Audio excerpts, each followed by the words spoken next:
Moving on to the next session of the event is the plenary 6 conducted by consultant pediatrician and senior lecturer at the Teaching Hospital of Patticaloa, Dr. Vijay Thirukumar, on management of a child with an acute limb.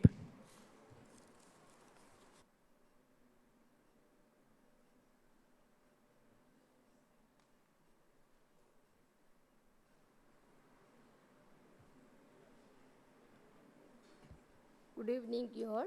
I would like to thank our Patticaloa Medical Association to provide this opportunity. Here we are going to see the management of a child with an acute limb.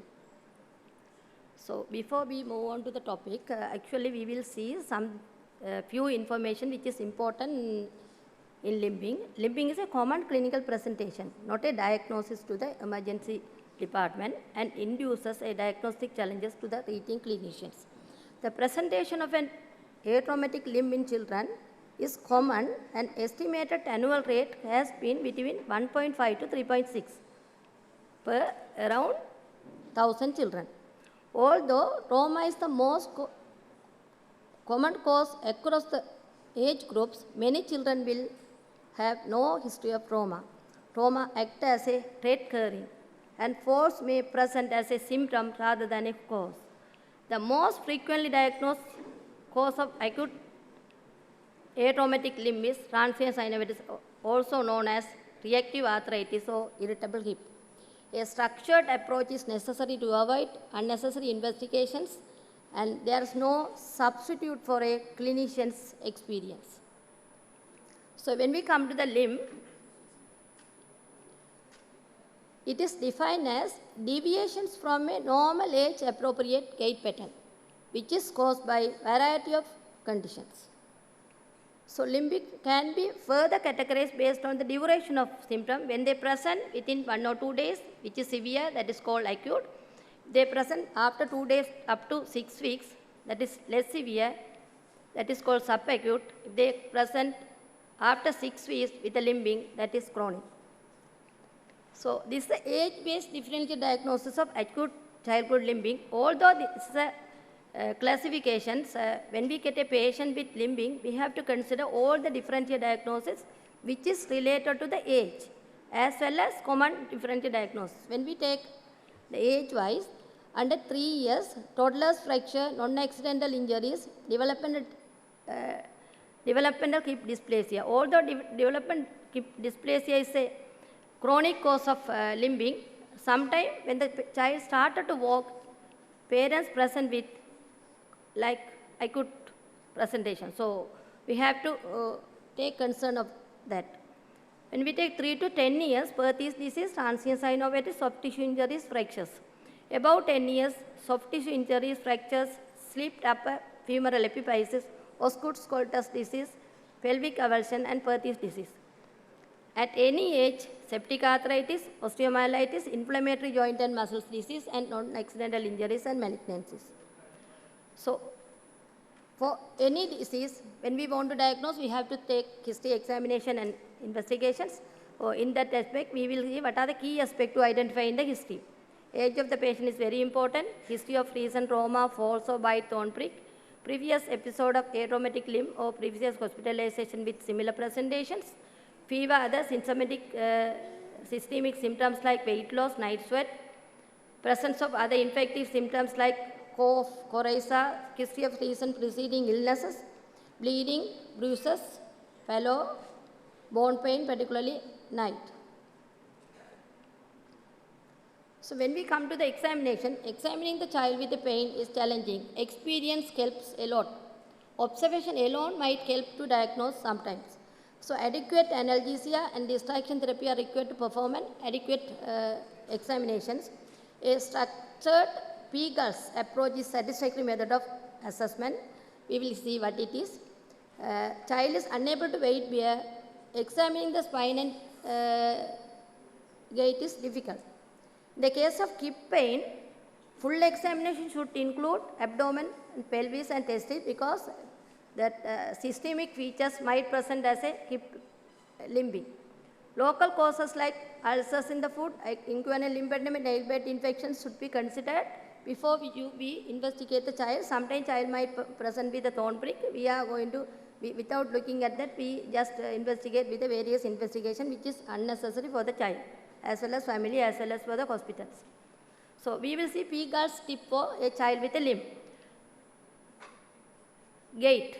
Many may not weight-bearing children will manage to stand or walk with analgesia and encouragement. You have to talk to the patients and make them stand, and at least you can find out a few information while standing.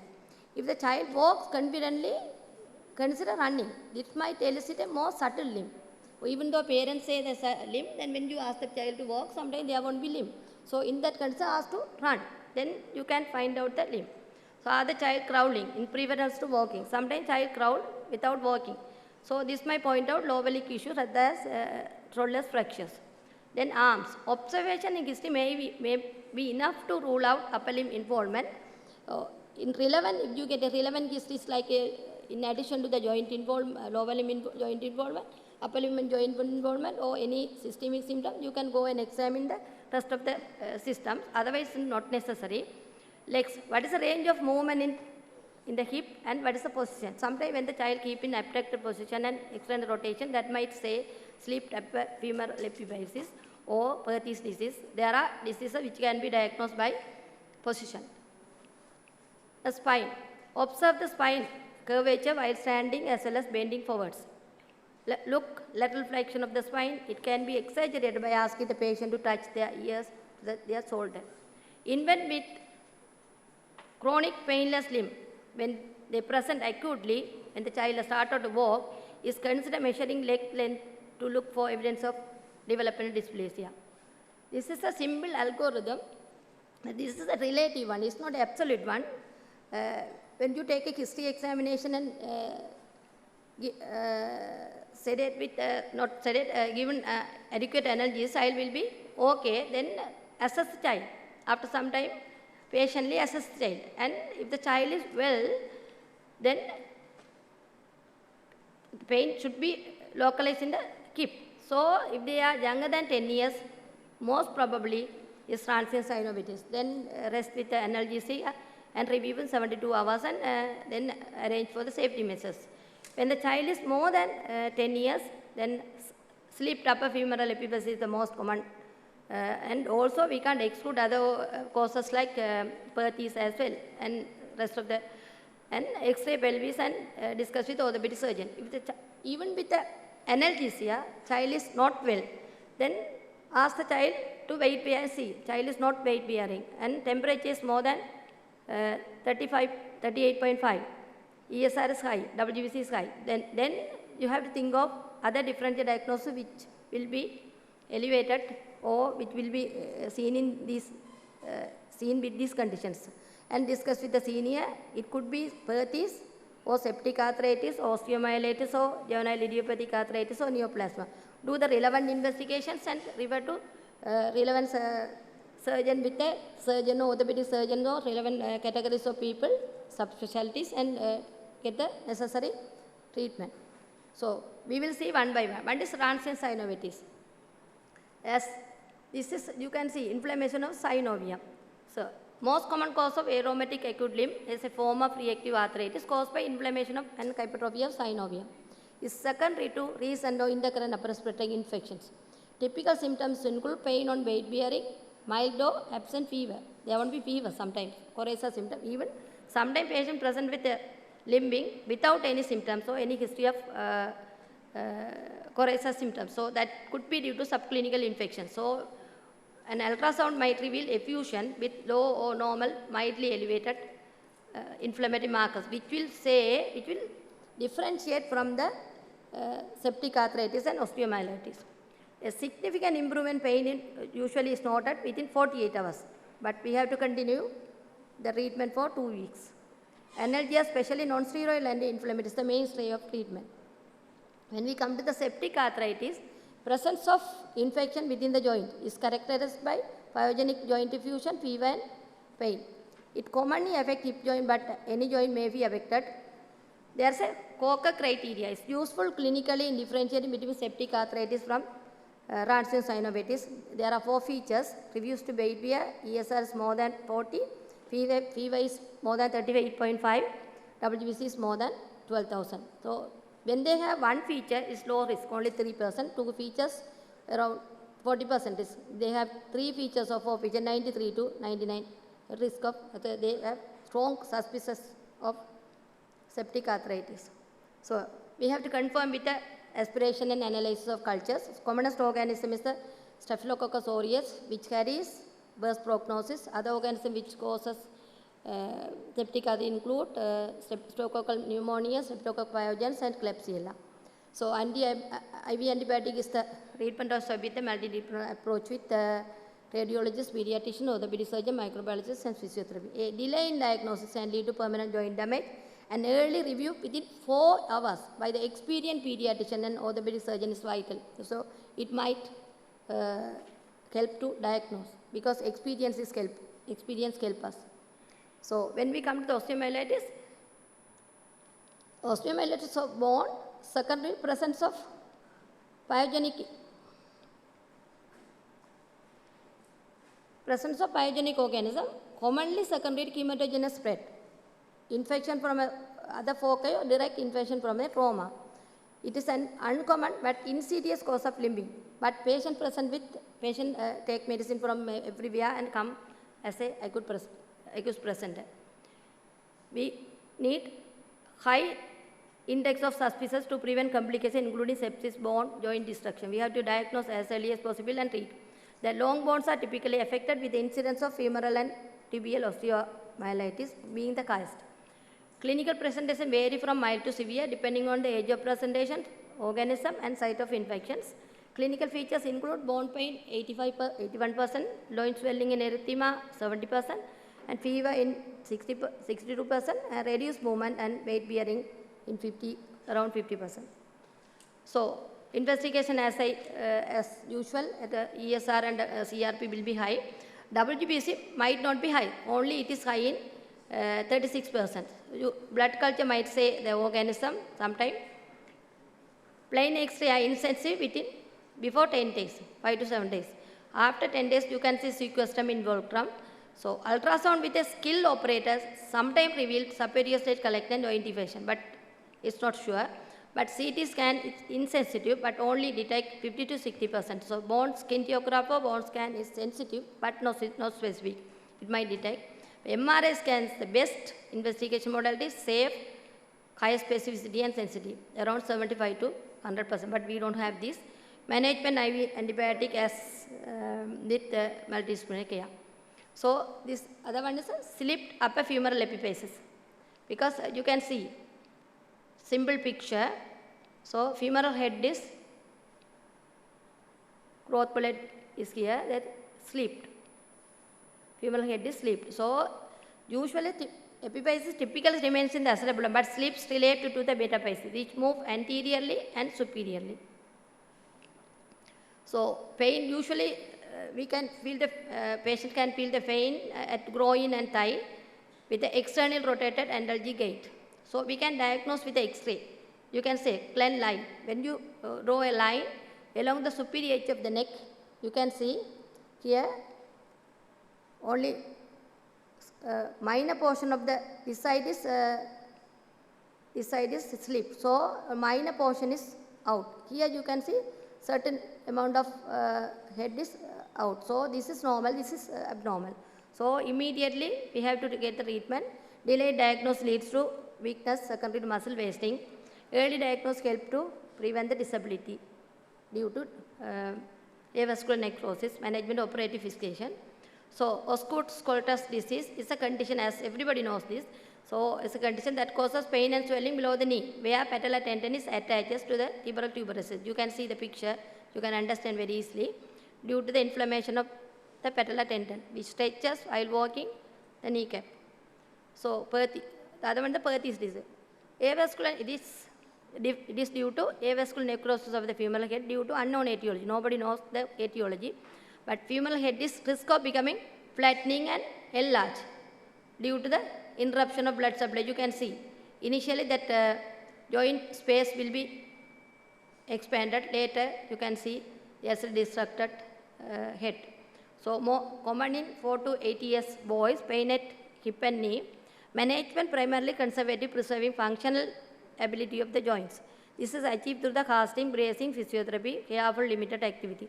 Surgical intervention confined to the late stage where 50% of head is affected or child's age is older than the usual age. So, non-accidental injuries. The very important differential diagnosis pediatric, the delayed presentation, varying history that is consistent with the mechanism of injuries, bruises of soft tissue with multiple layers that can't be explained by the mechanism, or bruises that resemble the appearance of hand might reveal or might guide us to diagnose this. So we should not forget in children. Strodler's fracture. It's a minimally displaced spiral fracture of the tibia, usually at tibia. Typical secondary twisting injury caused by the tripping. Most children below 3 years. So other causes of limbing inflammatory other causes are juvenile idiopathic arthritis. I am not going to discuss this, no time. So Lyme arthritis, which is not common in Sri Lanka. Hennescholin purpura, we have seen plenty of cases. SLE, rheumatic fever, post-streptococcal arthritis, and hemophilia. So malignancy, we can't forget about the malignancy, which is now increasing trend.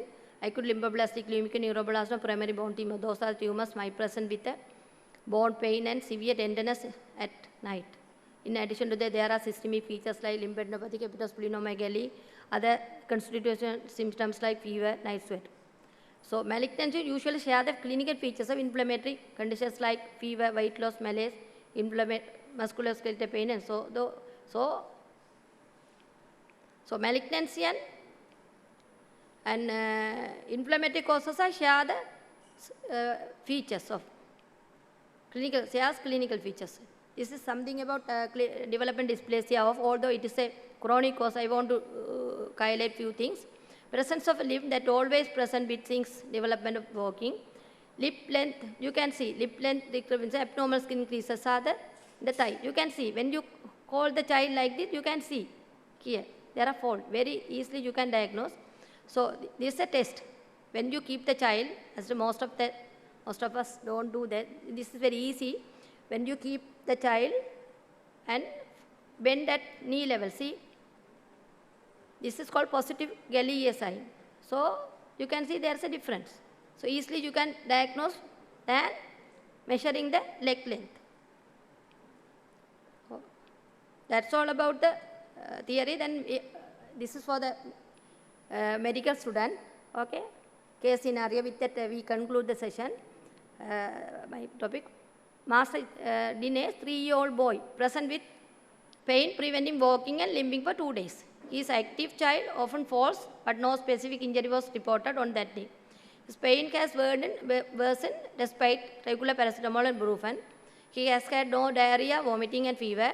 Has been drinking well, although this morning he refuses breakfast. So his parents report that he is usually very cheerful boy, even during recent 10 days ago, are worried by his activity today. Examination, I have highlighted the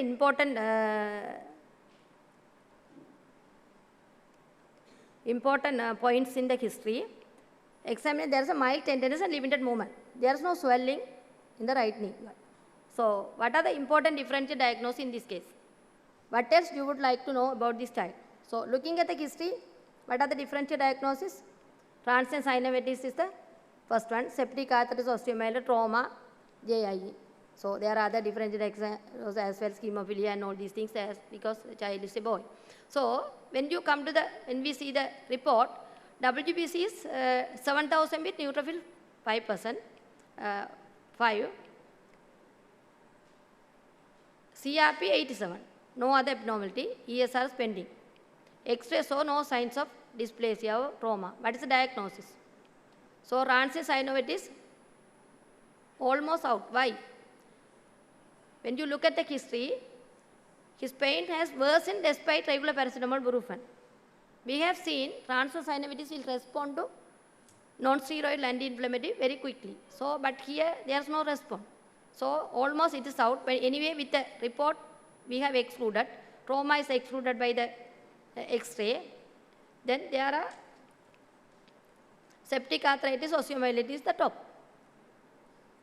So an ultrasound guided aspiration is performed the following morning, which revealed the evidence of intra-articular pus. Septic arthritis confirmed. So child is admitted and started IV ceftriaxone. So culture grew Klebsiella. After 4 days, child is discharged with 2 weeks of oral antibiotic. They planned for 6 weeks after reviewing in 4 weeks. Okay, that's all. But these are the practical points you should remember. An unwell child with lower limb pain has septic arthritis until proven otherwise. Transient synovial is the most common cause of atraumatic limb, but diagnosis is exclusion of septic arthritis. Combined inflammatory markers are highly sensitive when considering osteomyelitis, but white cell count is not reliable at all in septic osteomyelitis. Leg length discrepancy in chronic limb should prompt consideration of double dysplasia. In addition to that, I explained how you can call the child and measure the level of knee. Then you can easily identify. That was easy for the medical students. Okay, that's all. Thank you very much for the patience.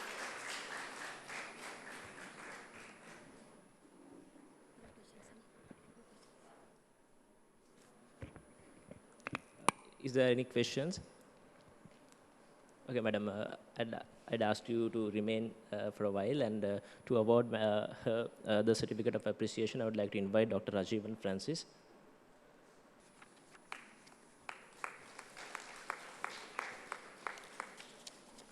Thank you, sir. Thank you, madam. As the next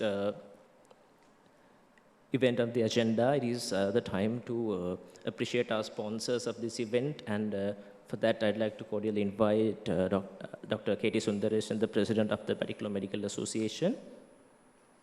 I just at least one word. If I don't do that, I didn't do my duty. So big thanks for all the sponsors. Without you all, this function is not possible at all. Throughout the years, you have helped us. So again, it may be one word, but it's really mean. So big thanks to all the sponsors. Please welcome. Please come forward to get the award. First up, Platinum sponsors, Mega Pharma Private Limited.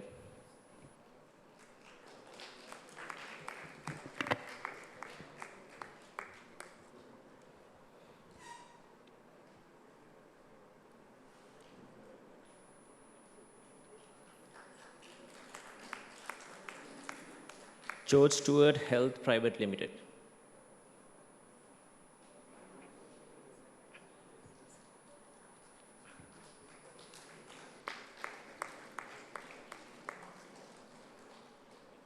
Gold sponsors, Abbott Laboratories.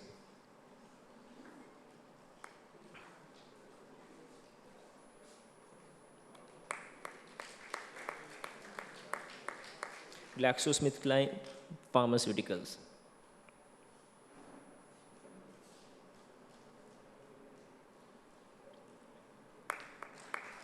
Malibu Milk Products Private Limited.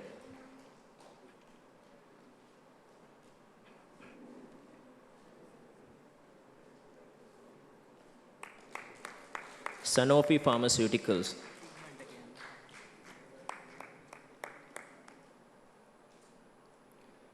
Silver sponsors, Zydus Healthcare Private Limited. Zydus Healthcare.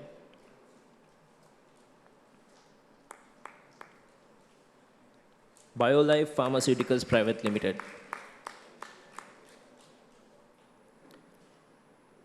Cipla Pharma Lanka Private Limited.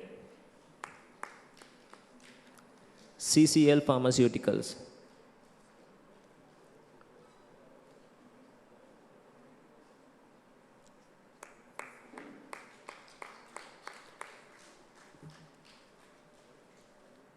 Darley Butler Healthcare.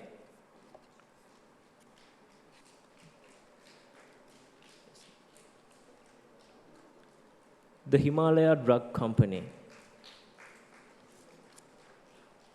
Nestle Health Science, New Pioneer Hospital, Sunshine Healthcare Private Limited,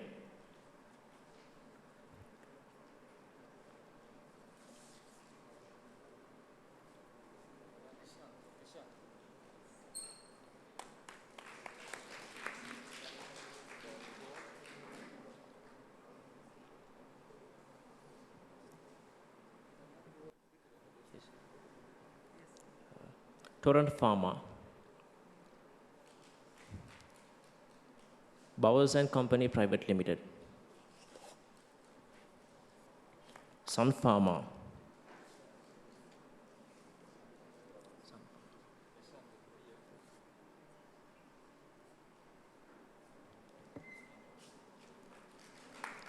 AstraZeneca,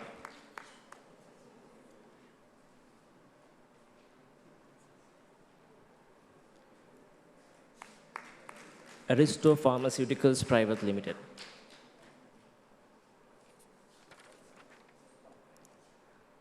those were our silver sponsors. Moving on to the other sponsors, Alaris, Reckitt, Avenir Pharma Private Limited, EMS Hospital, the GV Hospital, and Micro Healthcare Private Limited.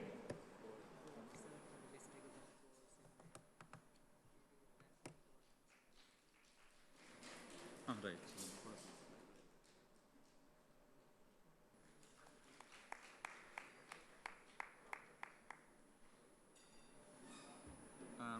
Just to mention the platinum sponsors for Mega Pharma, that's the event sponsor yesterday, and the George Stewart for the induction program of Particular Medical Association.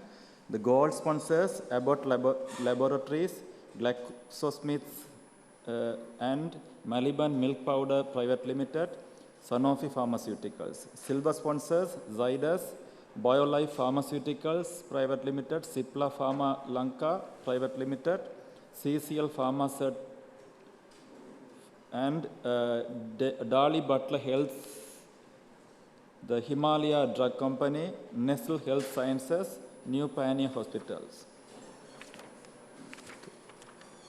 and Sunshine Healthcare Lanka Private Limited, Torrent Pharma, Bowers & Co Private Limited, Sun Pharma, AstraZeneca, Aristo Pharmaceutical Private Limited. There are other sponsors, Alaris, Reckitt, Avenir, EMS Hospital, GV Hospital, and Micro Healthcare Private Limited. Thank you very much, sir. And now to deliver the vote of thanks, I would like to invite the Secretary of the Particular Medical Association, Dr. S. Nishant.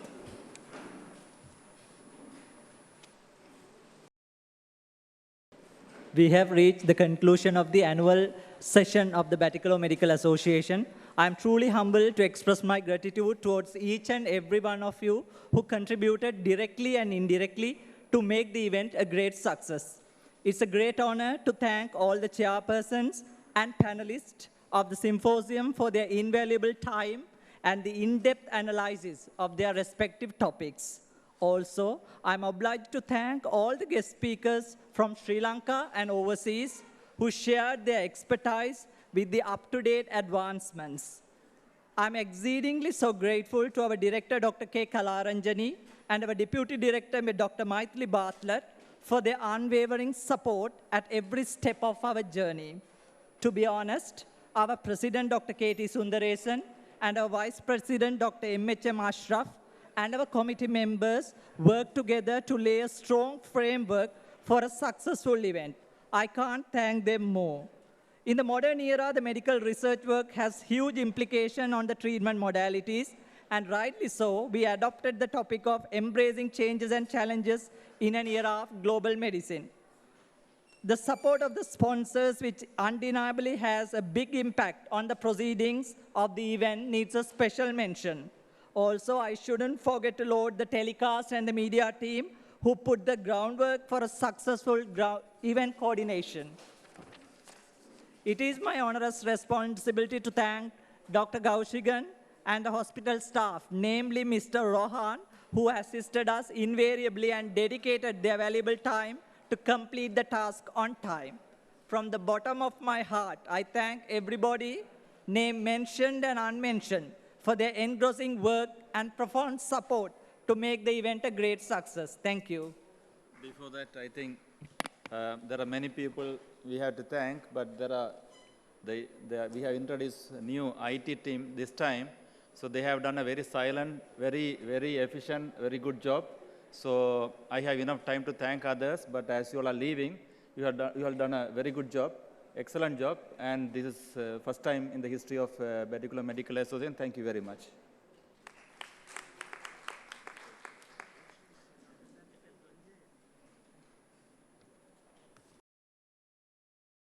Been through a long, a little tiresome, but yet very informative, very interesting session today.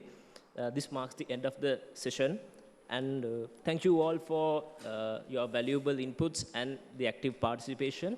And we hope to meet you next year with another unfolding of scientific sessions from the Bediculam Medical Association. And until then, we hope that you will have a successful future. And goodbye and good night.